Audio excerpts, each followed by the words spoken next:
കാശിനാഥൻ ബോട്ടിലിൽ നിന്നും മസാജ് ഓയിലെടുത്ത് തൻ്റെ കയ്യിൽ പകർന്നപ്പോൾ അവൾ പേടിച്ച മാൻപേടയെപ്പോലെ കട്ടിലിൽ പതുങ്ങിക്കിടന്നു.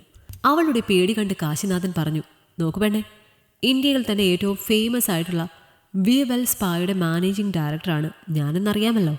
നീ ഉദ്ദേശിക്കുന്നത് പോലെ മസാജ് എന്ന് പറഞ്ഞാൽ മറ്റേതല്ല.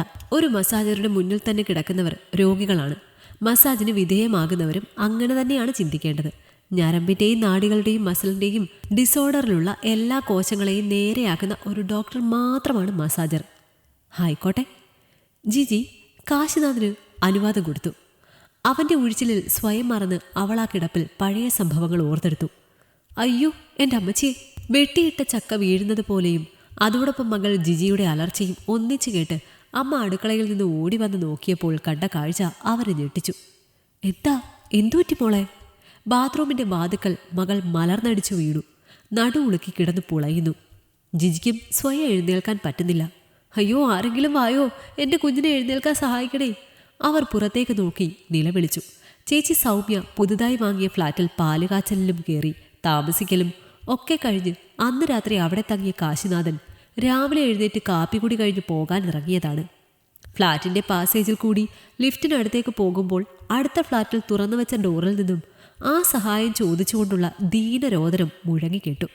അയ്യോ, ആരെങ്കിലും ഓടി വരണേ, എൻ്റെ മോള് ജിജി വീണേ! ശബ്ദം കേട്ട് തുറന്നു കിടന്ന ഡോർ കടന്ന് കാശിനാഥൻ ആ ഫ്ലാറ്റിലേക്ക് പ്രവേശിച്ചു. ഒരു പെൺകുട്ടി തറയിൽ വീണ് കിടക്കുന്നു. അതിൻ്റെ അമ്മയാണ് അതിനെ പിടിച്ചെഴുന്നേൽപ്പിക്കാൻ പറ്റാത്തതുകൊണ്ട് പരസഹായം തേടി നിലവിളിച്ചത്. പെൺകുട്ടിക്ക് ബോധമൊക്കെ ഉണ്ട്. എത്ര ശ്രമിച്ചിട്ടും അവൾക്ക് സ്വയം എഴുന്നേൽക്കാൻ സാധിക്കുന്നില്ല. ഭാരക്കൂടുതൽ കാരണം ആ സ്ത്രീക്ക് അവളെ പിടിച്ചെഴുന്നേൽപ്പിക്കാൻ പറ്റുന്നില്ല. കാശിനാഥൻ അകത്ത് കയറിയപ്പോൾ ആ സ്ത്രീ ഒന്ന് സഹായിക്കാൻ ആവശ്യപ്പെട്ടു. കാശിനാഥൻ അവളെ പിടിച്ചെഴുന്നേൽപ്പിക്കാൻ ശ്രമിച്ചു. കാശിനാഥൻ്റെ ബലത്തിൽ അവൾ എഴുന്നേറ്റ് നിന്നു. കാലും നടുവും ഒന്നും ഒടിഞ്ഞിട്ടൊന്നുമില്ല. പക്ഷേ എവിടെയോ മസിൽ കയറിയിട്ടുണ്ട്. താങ്ങി പിടിച്ച് നിർത്തിയപ്പോൾ നിന്ന് പുളയുന്ന അവളുടെ വേദന കണ്ടപ്പോൾ അവന് മനസ്സിലായി, വേദനിക്കുന്നുണ്ടല്ലേ? എവിടെയാ വേദന? കാശിനാഥൻ ചോദിച്ചു. അവൾ തൻ്റെ അരക്കെട്ടിൻ്റെ മുകളിലുള്ള പിൻഭാഗത്ത് തൊട്ട് കാണിച്ചു. കാശിനാഥനും ആ സ്ത്രീയും കൂടി അവളെ ഒരു റൂമിനകത്ത് ബെഡിൽ കിടത്തി. എങ്ങനെയാ വീണത്? കാശിനാഥൻ ചോദിച്ചു. ബാത്റൂമിൽ കുളിക്കാൻ കയറിയതായിരുന്നു. സോപ്പ് തീർന്നിരുന്നു. അലമാരയിൽ നിന്ന് ഒരു സോപ്പ് എടുക്കാൻ വേണ്ടി പെട്ടെന്ന് വാതിൽ തുറന്ന് പുറത്തിറങ്ങിയപ്പോൾ നനഞ്ഞ കാലിൽ സ്ലിപ്പായി വീണതാണ്. അവൾ ഒരുവിധം വേദന സഹിച്ച് പറഞ്ഞൊപ്പിച്ചു. ഞാനൊന്ന് നോക്കട്ടെ. മോൻ ഡോക്ടറാണോ? ഞാനൊരു മർമ്മ ചികിത്സകനാണ്. ഇവൾക്ക് എവിടെയാണ് വേദനയെന്ന് നോക്കട്ടെ. അവൾ തലയാട്ടി. ആ സ്ത്രീയും സമ്മതിച്ചു. കമിഴ്ന്നു കിടക്കൂ. കാശിനാഥൻ നിർദ്ദേശിച്ചപ്പോൾ അവൾ കമിഴ്ന്നു കിടന്നു. കമിഴ്ന്നു കിടന്നപ്പോൾ തെറ്റിക്കിടന്ന അവളുടെ ചുരിദാറിൻ്റെ ടോപ്പൊക്കെ അവൻ പിടിച്ച് നേരെയിട്ടു. എന്നിട്ട് നട്ടലിൻ്റെയും നടുവിൻ്റെയും ഇടയിൽ വരുന്ന ഭാഗമൊക്കെ ഒന്ന് ഞെക്കി നോക്കി. ഒരിടത്ത് ഞെക്കിയപ്പോൾ അവൾ നിലവിളിക്കുന്നത് കണ്ടു. അവൻ അവിടെ വിരലുകൊണ്ട് എന്തോ ചെയ്തു. പെട്ടെന്ന് അവൾക്ക് വേദന ശമിച്ച് ആശ്വാസം കിട്ടി. അവൾ വേഗം ബെഡിൽ ചാടി എണീറ്റിരുന്നു. ഇപ്പോൾ വേദന പരിപൂർണമായി മാറിയ അവളുടെ മുഖത്ത് പുഞ്ചിരി വിടർന്നു. കുഴപ്പമില്ല, വീഴുമ്പോൾ കുട്ടിയുടെ സെൻട്രൽ നെർവ്സ് മസിലിൽ പിടഞ്ഞതായിരുന്നു. നന്ദി മോനെ, ഞാൻ നന്നായി ഭയപ്പെട്ടു.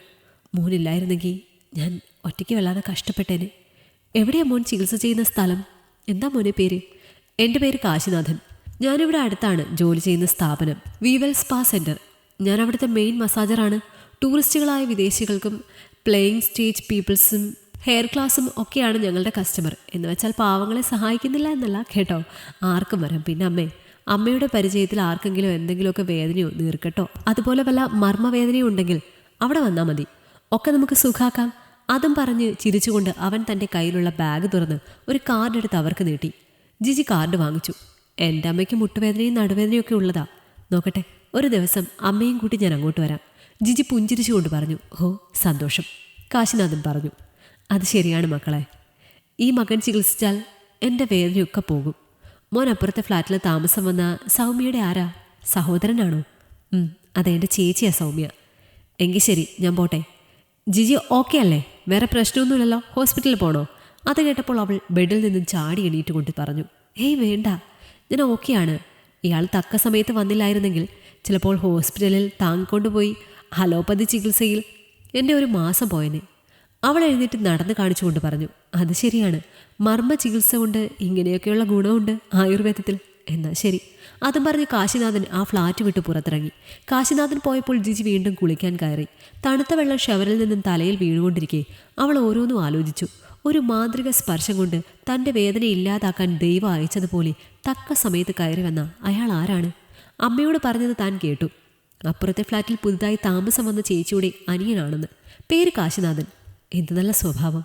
താൻ വീണപ്പോൾ അമ്മയുടെ ഒച്ച കേട്ട് അയാൾ ഓടി വന്നതും തന്നെ പൊക്കി റൂമിൽ കൊണ്ടുപോയി കിടത്തിയതും തൻ്റെ പിറകിൽ തൊട്ട് ട്വിസ്റ്റായി കിടന്ന ഞരമ്പിനെ നേരെയാക്കി വേദന മാറ്റിയതും ഒരു സ്വപ്നത്തിലെന്ന പോലെ അവളുടെ മനസ്സിൽ നിരന്തരം റിവൈൻഡ് വന്നു പോയിക്കൊണ്ടിരുന്നു.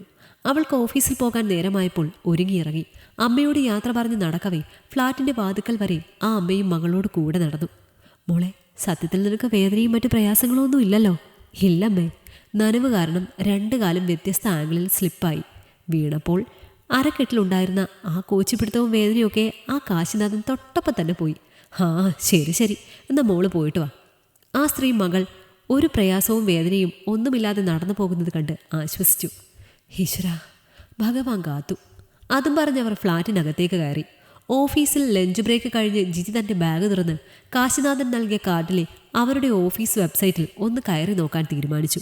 പട്ടണത്തിൻ്റെ തൊട്ടടുത്തുള്ള ഗ്രാമാന്തരീക്ഷത്തിൽ പരന്നു കിടക്കുന്ന ഓഫീസും മറ്റു കാര്യങ്ങളാണ് വെബ്സൈറ്റിലുള്ളത്. സുഖചികിത്സയ്ക്ക് വന്ന പലരുടെയും ഇമേജുകളും കണ്ടു. അവൾക്ക് അത്ഭുതം കൂറി. ഓൺലൈൻ ബുക്കിംഗ് അല്ലാതെ നേരിട്ടും പ്രവേശനമുണ്ട്. വലിയ സെറ്റപ്പാണ്. സാധാരണക്കാർക്കൊന്നും സ്വപ്നം പോലും കാണാൻ പറ്റാത്ത മേഖല. വെബ്സൈറ്റിൽ പിന്നെയും കയറിപ്പോയപ്പോൾ അവൾക്കവിടെ യുവതി യുവാക്കൾക്കായി പലതരം ട്രീറ്റ്മെൻറ്റും സുഖചികിത്സയും നടക്കുന്നതായി മനസ്സിലായി. ഏതായാലും അമ്മയെ ചികിത്സിക്കാമെന്ന് പറഞ്ഞതാണല്ലോ. ജിജിക്ക് ഓഫീസിൽ ലീവുള്ള ദിവസം അമ്മയെയും കൂട്ടി കാശിനാഥൻ്റെ സ്പാ സെൻറ്റർ സന്ദർശിക്കാൻ അവൾ തീരുമാനിച്ചു. ഹാ, വരൂ വരൂ. കാശിനാഥൻ അവരെ സ്വീകരിച്ചിരുത്തി. അമ്മയോടും ജിജിയോടും കുശലപ്രശ്നം നടത്തി. ശേഷം അല്പം നാട്ടുവർത്തമാനം പറഞ്ഞ ശേഷം കാശിനാഥൻ മേശപ്പുറത്തിരുന്ന ബെല്ലമർത്തി. മണിയൊച്ച കേട്ട് കാശിനാഥൻ്റെ ക്യാബിനിലേക്ക് യൂണിഫോം ധരിച്ച ഒരു സ്ത്രീ കടന്നു വന്നു. ഈ അമ്മ മുസദിൻ്റെ കൺസൾട്ടൻ്റ് വന്നതാണ്. അങ്ങോട്ട് കൊണ്ടുപോയിക്കൊള്ളൂ. വരൂ അമ്മേ. പരിചാരിക സ്നേഹപൂർവ്വം വിളിച്ചു. കൂടെ ജിജിയും പോകാൻ ശ്രമിച്ചപ്പോൾ കാശിനാഥൻ പറഞ്ഞു, വേണ്ട, ജിജി ഇവിടെ ഇരിക്കൂ. കാശിനാഥൻ്റെ ആ ശബ്ദഗാംഭീര്യത്തിന് മുൻപിൽ കസേരയിൽ നിന്ന് എഴുന്നേറ്റ ജിജി അറിയാതെ അവിടെ തന്നെ ഇരുന്നു പോയി. ആ പരിചാരിക ജിജിയുടെ അമ്മയെ അവിടുത്തെ മെയിൻ ആയിട്ടുള്ള മർമ്മ ചികിത്സകൻ മൂസദിൻ്റെ ക്യാബിനിൽ കൊണ്ടുപോയി. കാശിനാഥൻ ലാപ്ടോപ്പിൽ എന്തോ കാര്യമായി വർക്ക് ചെയ്യുകയാണ്. ഈ സമയം ജിജി കാശിനാഥനെ തന്നെ നോക്കിയിരിക്കുകയായിരുന്നു. എന്താ ജിജി മിണ്ടാതിരിക്കുന്നത്? അമ്മയെ ട്രീറ്റ്മെൻറ്റിന് കൊണ്ടുപോയപ്പോൾ തൊട്ട് തന്നെ മാത്രം തുറിച്ചു നോക്കിക്കൊണ്ടിരിക്കുന്ന ജിജിയെ അവൻ ഉൾക്കണ്ണുകൊണ്ട് കാണുന്നുണ്ടായിരുന്നു. ചെറിയൊരു പുഞ്ചിരി പൊഴിച്ചുകൊണ്ട് മറുപടി പറയാതെ തൻ്റെ എതിർ കസേരയിൽ മിണ്ടാതിരിക്കുന്ന ജിജിയെ നോക്കി കാശിനാഥൻ വീണ്ടും പറഞ്ഞു, എന്താടോ ഒരു മൗനം? തനിക്ക് എന്നോട് എന്തോ ചോദിക്കണമെന്നുണ്ടല്ലോ, ചോദിക്കൂ. ഞാൻ നിങ്ങളുടെ വെബ്സൈറ്റ് നോക്കി. നിങ്ങളുടെ കസ്റ്റമറൊക്കെയും സ്ത്രീകളാണല്ലോ. ഈ സ്ത്രീകളെയൊക്കെയും നിങ്ങളാണോ മസാജ് ചെയ്യുന്നത്? അത് കേട്ട് കാശിനാഥൻ പൊട്ടിച്ചിരിച്ചു. എന്നിട്ട് ചോദിച്ചു, എന്താ ഞാൻ മസാജ് ചെയ്താൽ? അത് പിന്നെ ഒന്നുമില്ല. ജിജി ആകെ ചമ്മി. എങ്കിലും മുഖത്ത് അത്ര തന്നെ ദേഷ്യമുണ്ടായിരുന്നു. വെബ്സൈറ്റിൽ പറയുന്നത് പോലെ സ്ത്രീകളുടെ ബ്രസ്റ്റ് മസാജ്, വജൈനൽ മസാജ് ഇതൊക്കെ നിങ്ങളാണോ ചെയ്യുന്നത്? എന്താ ഞാൻ ചെയ്താൽ? ഛേ, വൃത്തികേട്. ഞാൻ പോകുന്നു. എൻ്റെ അമ്മയും പുരുഷന്മാരാണോ മസാജ് ചെയ്യുന്നത്? എൻ്റെ അമ്മയ്ക്ക് ഇവിടെ ചികിത്സ വേണ്ട. അതും പറഞ്ഞ് ഒരു കൊടുങ്കാറ്റ് പോലെ അവൾ കാശിനാഥൻ്റെ ക്യാബിനിൽ നിന്നും പുറത്തിറങ്ങി. അവൾ ഞൊടിയിടയിൽ ഓടിച്ചെന്ന് മസാജ് നടക്കുന്ന ചായ്പുകളിൽ പാഞ്ഞു കയറി. ഓരോ ചായ്പിൻ്റെയും കട്ടൻ മാറി മാറി നീക്കി നോക്കി. അവൾ നോക്കിയ ഓരോ ചായ്പിലും സ്ത്രീകൾ തന്നെയാണ് മസാജ് ചെയ്യുന്നത്. ഒടുവിൽ അവളുടെ അമ്മയെ മസാജ് ചെയ്യുന്ന ചായ്പിലെത്തി. അമ്മയുടെ മുട്ടൊഴിയുന്നതും ഒരു സ്ത്രീ തന്നെ. അവളുടെ ദേഷ്യം അടങ്ങി. അപ്പോഴേക്കും അവിടെ കാശിനാഥനെത്തി. എന്താ ജിജി, നിന്റെ സംശയമൊക്കെ മാറിയോ? ഞങ്ങൾ നമ്മുടെ സാമൂഹിക മര്യാദയ്ക്ക് അനുസരിച്ച് തന്നെയാണ് ഇവിടെ ഈ സ്ഥാപനം പ്രവർത്തിപ്പിക്കുന്നത്.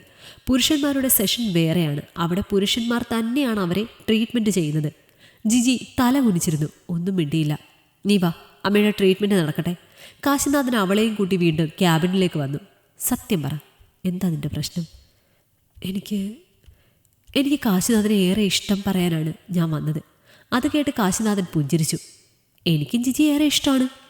അങ്ങനെ ആ സ്നേഹബന്ധം അവിടെ തുടങ്ങി. ദേ പിന്നെ ചിലപ്പോൾ ടൂറിസ്റ്റുകളായ വലിയ മദാമ്മമാരൊക്കെ മസാജ് ചെയ്യാൻ ഇവിടെ വരും. അവർ ജനറൽ ന്യൂട്രലൈസേഷൻ ഉള്ളവരാണ്. അവർക്ക് ആൺ പെൺ വ്യത്യാസമില്ല. ചിലപ്പോൾ അവർ എന്നെ നോക്കി മസാജ് ചെയ്യാൻ ഞാൻ വേണമെന്ന് പറയും. അപ്പോഴോ കൊല്ലും ഞാൻ തന്നെ. അങ്ങനെ ആ പ്രേമം വളർന്ന് വിവാഹത്തിൽ കലാശിക്കുകയായിരുന്നു. ഈ മസാജിൻ്റെ സുഖം എന്താണെന്ന് നിനക്കറിയണ്ടേ? വാ. അങ്ങനെയാണ് ആ ആദ്യ രാത്രിയിൽ നറും കുഴമ്പെടുത്ത് തൻ്റെ പ്രിയതമയുടെ നഗ്നമേനിയിൽ തേച്ചു പിടിപ്പിച്ച് കാശിനാഥൻ മസാജ് ചെയ്യാൻ തുടങ്ങിയത്. ഈ കഥ നിങ്ങൾക്കിഷ്ടമായെങ്കിൽ ലൈക്ക് ചെയ്യൂ. നിങ്ങളുടെ അഭിപ്രായങ്ങൾ കമന്റായി രേഖപ്പെടുത്തൂ. കൂടുതൽ കഥകൾ കേൾക്കാൻ ഈ ചാനൽ സബ്സ്ക്രൈബ് ചെയ്യൂ.